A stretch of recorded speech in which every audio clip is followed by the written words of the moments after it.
así analizando el movimiento de Nicolás Maduro, de Diosdado Cabello, de qué lenguaje tienen ellos corporal y verbal. Nuevamente, Jorge Rodríguez, te pido que no le mientas a la población que nunca había visto a Donald Trump cuidar tanto su lenguaje corporal. Sí, Rodríguez jamás ha tenido un lenguaje corporal de miedo. Este programa es patrocinado por Lunula.cl, Burger Bristol, Maxi Donas Chile, la mejor dona en más de 6 países. Sean todos bienvenidos a una nueva entrega de Verdades y Mentiras con su teacher Andy Salandi. La verdad es que para mí es un verdadero placer presentarles a ustedes este programa de hoy. Pero recuerden que para poder apoyarme y apoyar a todo el equipo que trabaja en esta nueva propuesta de entretenimiento y de conocimiento, deben suscribirse al canal. Obviamente darle esa campanita cuando te menciona la información y llegó que está ya el teacher ahí, y comentariar los likes, por favor. Para nosotros es muy importante el apoyo de todos ustedes. Bueno, el día de hoy vamos a trabajar con algo muy pero muy especial. ¿Quieren ver con qué venimos el día de hoy? Miren este material. El día de hoy estaremos analizando cuáles son esos personajes políticos del mundo que han hecho historia con una simple palabra, el más mínimo gesto y hasta el uso de sus dedos. ¿Qué significa esto para la neurolingüística? ¿Cuántas verdades y mentiras se esconden detrás de un discurso? ¿Qué tienen en común Evita Perón, Fidel Castro y Hitler? Todo esto y mucho más nos los analiza el experto en la materia. Bueno, para nadie es un secreto que el lenguaje corporal no es solamente importante al momento de una entrevista de trabajo, una entrevista de asilo o para descubrir esas verdades o mentiras que puede tener el político o el famoso. También el lenguaje corporal ha tenido gran impacto en la historia. Ha cambiado incluso el curso que puede tener la historia de nuestro planeta. En esta oportunidad voy a trabajar con ustedes algo que a mí me fascina hacer y sé que para ustedes va a ser mágico, descubrir realmente lo que han hecho esos personajes históricos para ser realmente inolvidables y lograr en algún momento determinado el poder que pudieron tener en la historia.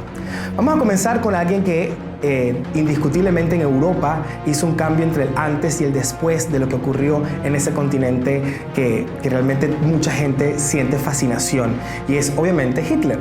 Hitler tenía un lenguaje corporal, una neurooratoria muy distinta a lo que normalmente se ve en los alemanes, holandeses y en la mayoría de la parte norte de Europa. El lenguaje corporal en esa parte de Europa siempre es más sutil, es más suave. Y Hitler, como estratega político, se dio cuenta que haciendo movimientos drásticos, con fuerza, con movimiento y además acentuando movimientos de cabeza, creaba la chispa, era una creación de chispa comunicacional que inmediatamente las personas sentían atracción por él y lo seguían.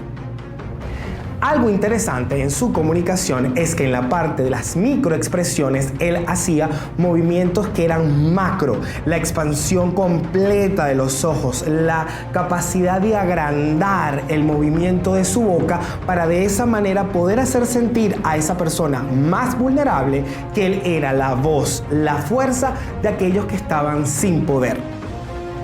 Eso en política se repite en muchísimos otros personajes. Vamos a entrar al personaje número 2 que vamos a trabajar el día de hoy. Hugo Rafael Chávez Fría también cambió la historia de la neurooratoria y la comunicación verbal y no verbal. Para nadie es un secreto que él supo muy bien cómo trabajar y conectar su lenguaje corporal. En Cuba, muchos de los agentes del G2 cubano tienen gran secreto y gran técnica para entrenar al equipo que quieren desarrollar y a las personas que quieren influenciar de alguna manera para lograr conseguir el dominio de masas. De esa fórmula o con esa fórmula es que ha sido posible que el régimen cubano tenga tanto tiempo en el poder. Hugo Chávez supo desde muy joven que aprendiendo su poder y su capacidad de lenguaje corporal podría conseguir el poder de masas y podía encantar a muchas personas.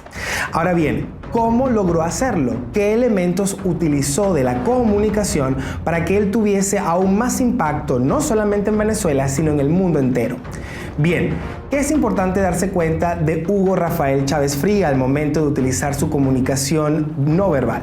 Cuando él expresa frases o dice algún tipo de mensaje, siempre busca el movimiento con propósito. Eso es unir lo que piensas, lo que quieres expresar e involucrar de alguna manera a las personas que están escuchando el mensaje para de esa manera ellos sentir que están empoderados de la situación. Uno de los grandes secretos también estuvo en hacer el tipo de frases o comentarios muy parecidos a los antiguos abuelos o abuelas o bisabuelos en Venezuela. De esa manera la conexión emocional se hacía además por el elemento de amor paterno y materna, y por ende muchas personas en Venezuela sentían que tenían un abrazo de cuidado y de protección. Ahora, ninguna persona se olvida cuando Hugo Rafael Chávez Fría estuvo en la ONU y dijo que en ese lugar olía a azufre. Una expresión con mucho movimiento físico, un movimiento además superior pidiendo protección, y además creó algo que es muy importante en neurooratoria, que es el efecto de risa o alegría en un punto masivo. Estratega completo que logró poco a poco ir dominando la forma de pensar y de sentir no solamente de los venezolanos, sino de todo el planeta. ¿Quieren aprender más de los secretos de la historia de la política en el planeta? Vamos a pasar con este siguiente personaje. Barack Obama, expresidente de los Estados Unidos, para mí es una de las personas que tiene la mejor neurooratoria y comunicación.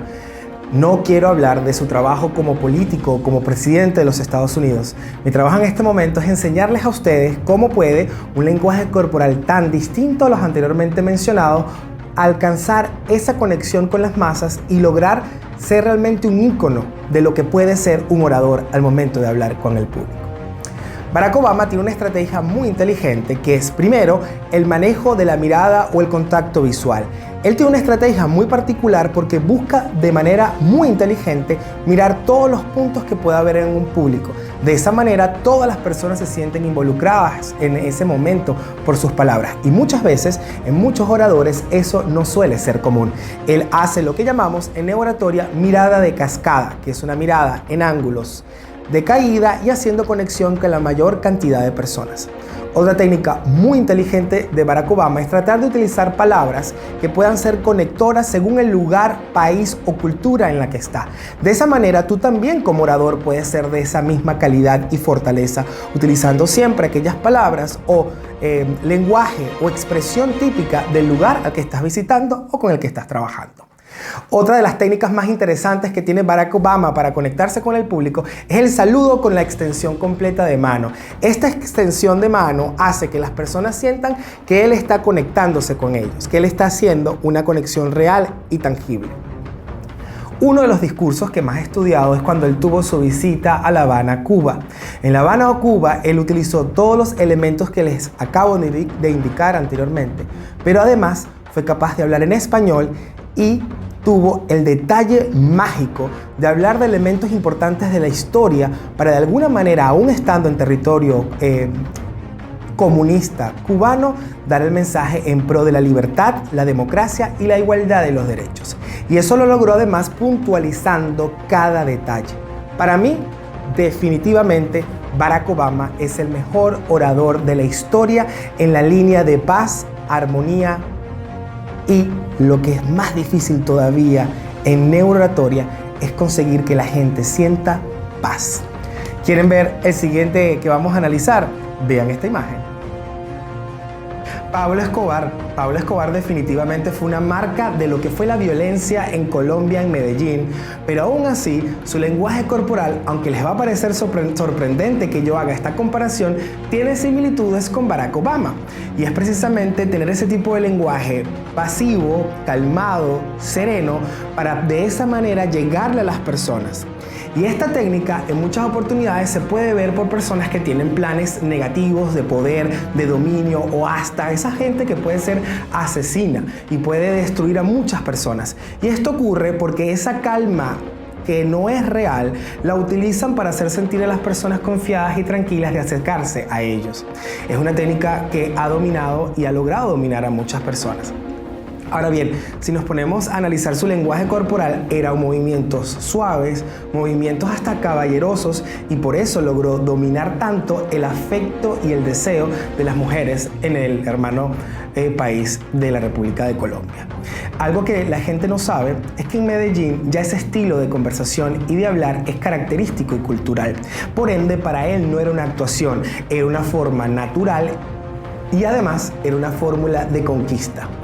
Eso logró hacer que él pudiera ser la huella histórica de esa mafia tan negativa que estuvo en la hermana República de Colombia, pero que aún así dejaba mucha duda porque siempre su lenguaje corporal no verbal mostraba vulnerabilidad, temor y además mucha comprensión por las personas.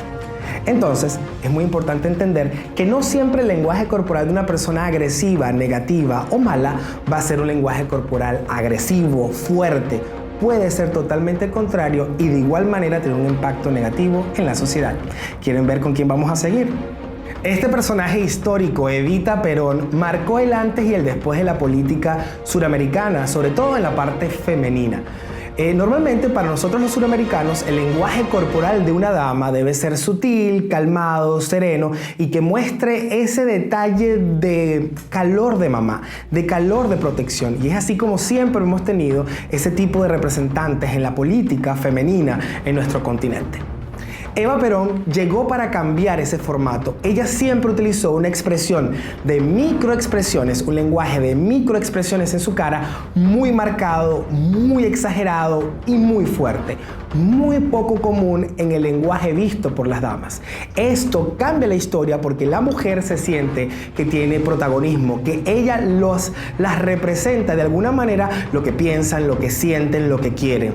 Y de esa manera es que realmente ella logró hacer la conexión política más interesante. Ahora bien, en Sudamérica, en Argentina, históricamente siempre hemos tenido una división entre hombres y mujeres, y no porque no tengan amor o pasión entre ellos, no. Simplemente una división cultural muy característico de ellos, y ella daba esa fuerza suficiente para mostrar que la mujer argentina sí tenía el poder y el carácter para poder conectarse. Eva Perón es fascinante estudiar, Eva Perón es maravillosa, tanto así que llegamos a ver películas de ella donde daban la historia. ¿Y por qué hablo que es fascinante? Porque todo lo que llame tu atención, todo lo que logre conectarte a ti, es ese tipo de personaje que está utilizando su comunicación no verbal para atraerte, para llevarte a su territorio. Lo que tenemos que tener mucho cuidado es que si esas personas que acabamos de analizar y que acabamos de aprender de sus lenguajes corporales están utilizando sus técnicas de comunicación para el bien o para el mal, porque lo más importante en este momento es que nosotros los suramericanos y obviamente todas las personas en este planeta no nos dejemos engañar más por los políticos en nuestro país respectivo.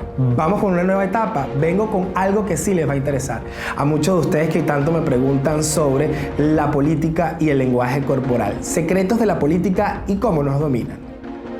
Una de las herramientas más utilizadas en la comunicación no verbal en la política es el famoso dedo, el conector de poder hacia el pueblo con el dedo. Y ha sido lamentablemente una de las estrategias más utilizadas por políticos que han hecho daño en nuestro continente. ¿Por qué logran utilizarlo y qué efecto tiene? Fíjense, cuando un político hace un tipo de mensaje y algún tipo de alocución y coloca el dedo, la persona que está viendo esa locución y ese video siente que el poder es de ellos, el poder es suyo, y sienten que a través del dedo ellos tienen la capacidad de seleccionar y de tener la opción de cambios en sus países. Para nadie es un secreto que en Venezuela, cuando venían las elecciones y veías la tinta indeleble, tú colocabas el dedo con muchísima fuerza y con muchísima decisión, pensando que realmente ibas a cambiar. Y así ha sido como nos han controlado, sobre todo en Venezuela, pensando que con un dedo vamos a cambiar la verdadera situación de nuestro país, cuando sabemos que no es solamente eso necesario ante un régimen corrupto e ilegal que hace tanto daño a nuestro país y a nuestro planeta. ¡Ay! Se me acabó el tiempo, señores. Me acaban de decir que terminamos el programa el día de hoy. Lo que quiero decirles es que el Teacher Salandi estará siempre acá para ustedes, para mostrarles qué dicen los políticos y famosos cuando hablan y cuando no hablan. Este programa es patrocinado por Lunula.cl, Burger Bristol, Maxi Donas Chile, la mejor dona en más de 6 países.